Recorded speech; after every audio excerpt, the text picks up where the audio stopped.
Hello everyone, I'm back again. Welcome and thank you for being here. Today I'm just going to finish off this landscape project. Now while I was away I did a whole lot of stitching in this area, and I'll bring it up to the camera so you can probably see it a little bit better. So I got as much texture as I could in there with very long stitches. I did a little bit more in here as well. Now it sort of developed and I have learned a few things from it, but there are things that I'll probably change in the next approach to this. But let's just get sewing for today, and I'll talk about some of the things I found. Now on over in this section here, I didn't do too much stitching. I did add the little green trees that you can see here in the background, and I haven't done much else. Now how did I stitch on these pieces here? I basically just decided that at this point I was close enough in the foreground just to do some very big stitches. And I just mimicked what I thought might be a long grass or something on the side of the river that you could see. So I just did some long stitches. Now most of this colour in this area is 2 strands. And the other thing you have to remember when you're doing raw edge stitching is if you get too close to the edge of the fabric, you actually fray the fabric. So you have to be a little bit careful about that. Now I've tried to change the directions of some of these stitches so they're not all the same and they're not uniform, much like you would have wild grass on the side of a river. Now if you want to get yourself a more accurate image of that, I suggest you find yourself an image to look at, or take an image that you take when you're out and about to refer to, because that's the best way to do some of this. I'm just going on old photos that I've taken when I've been out and about, and I just looked at the grass in those and thought about what it looked like. There's some very small stitches you can see there. Now I'm going to put in some longer ones because we're near the front, the foreground here, and the stitches are going to get a lot longer. So I'm just going to take them down in various areas, and the first colour is this light green that I'm going to use. Now when you look at a wheat field or a field of different grasses, sorry, had to think about that for a second, there's going to be a variety of shades depending on what the season's like and definitely what kind of vegetation is in that area. So there's going to be lots of colour variations is what I'm saying. So what I thought I'd do one layer of this lightish green, and then I will change over to another layer in a different colour. So I'm just going to move along this piece and do a number of different layers. I'm going to use up this green, and once I've used up the green, I'm going to move on and I'm going to do another colour. Thank you again to all my new subscribers and to all my subscribers in general. Thank you to people that are leaving comments. I really appreciate that. Now, I'm just going to thread this through. I'll tie it off later because I don't want to spend time actually tying off.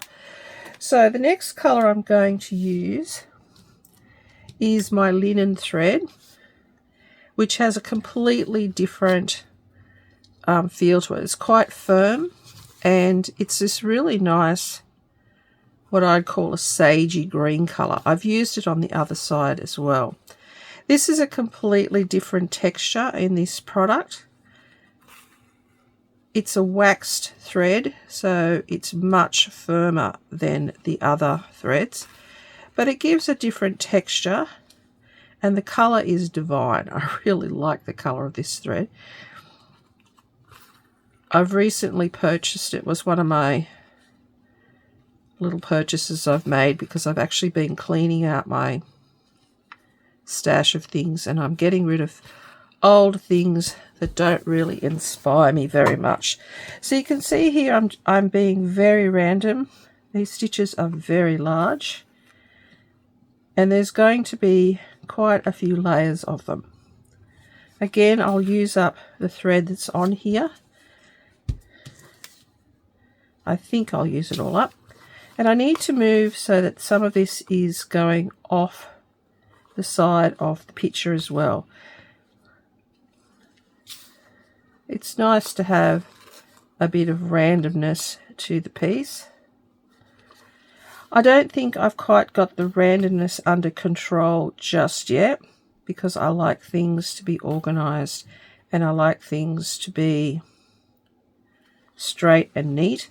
But this was the practice one, and I understand if it's not to everyone's taste. I'm just experimenting, and there are things I like about it and things I don't like about it at this point. And I'm okay with that. I don't. It's just, as I said, an experimental piece, and the whole point of this process is to learn something different, try and do something different to what I normally do, and find out if I like the process, how to change it for next time. One of the things I will say about it so far is the fact that because I had a lot of distant mountains, I used a lot of darker colours. And maybe in future I think I would use a more varied palette for the distance. But then again, that would move it away from something that looks a little bit realistic to a more freer, unrealistic kind of piece of work. But again, it's all about making discoveries and finding things out.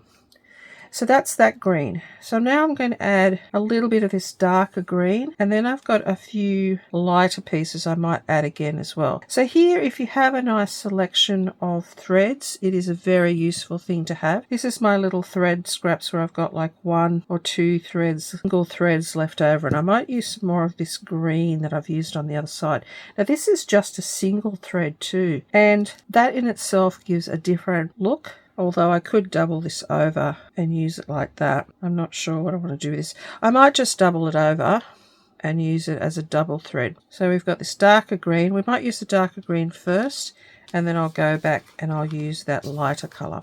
So I want to go back up here to the edge of the river, and I want to add a few more stitches here. Now, this edge on the river is very thick here because I've got not only the multiples of threads here, but I've got the top as well. Now you can see there's a bit of a gap there, so I'm going to have to put something there as well, just to hold the piece down.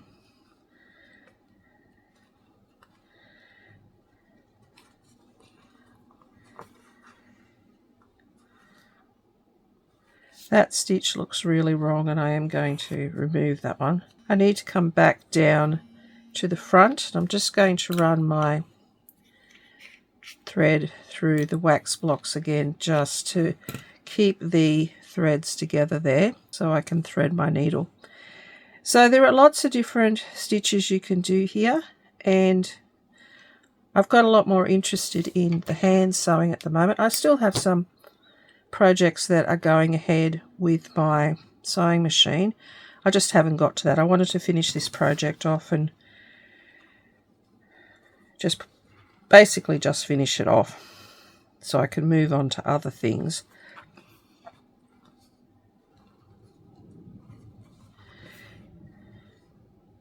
Again, I'm varying the stitches. I'm going over other sections, a little bit of a different angle on some of them. Sometimes I'm starting at the bottom here and I'm going up to the top. I like to go across at the top, come back down. So just trying to change it as I go along.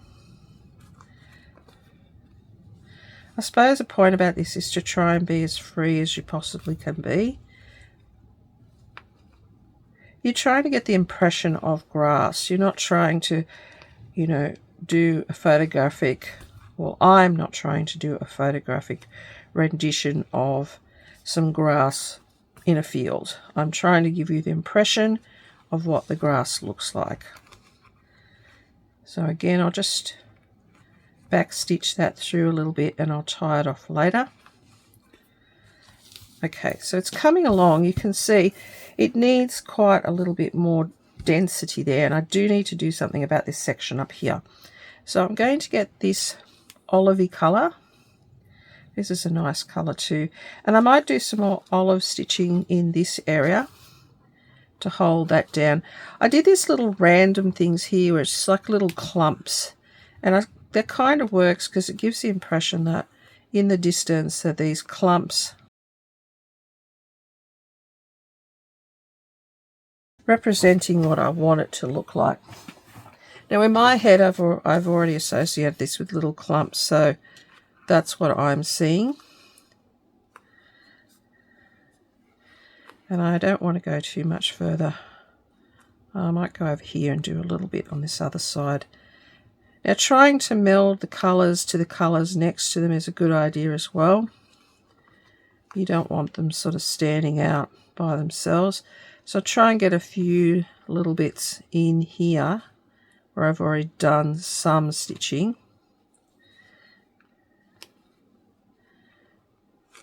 Just again to add a little bit of a different colour to that line. Now I'm thinking that because these are closer, I'm going to get a lot more colour than I would from the back if they were further away.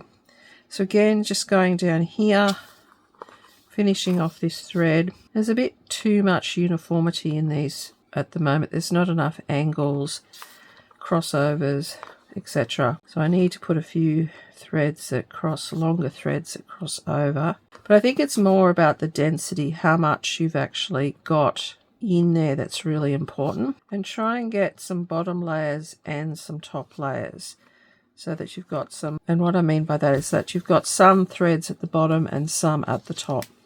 So you're varying the length of the threads is what I'm trying to say. Now I seem to have got two, and I'm not going to go back and fix that up. I'm just going to tie this. Okay, so let's see how we're going. I think I've got another thread threaded here, and I might just do another colour. I've got the lighter green. I might add some of this lighter green too. I think it kind of needs it over in this direction. Sorry, I thought I had a knot in that, but I don't, so we'll just go with the flow here.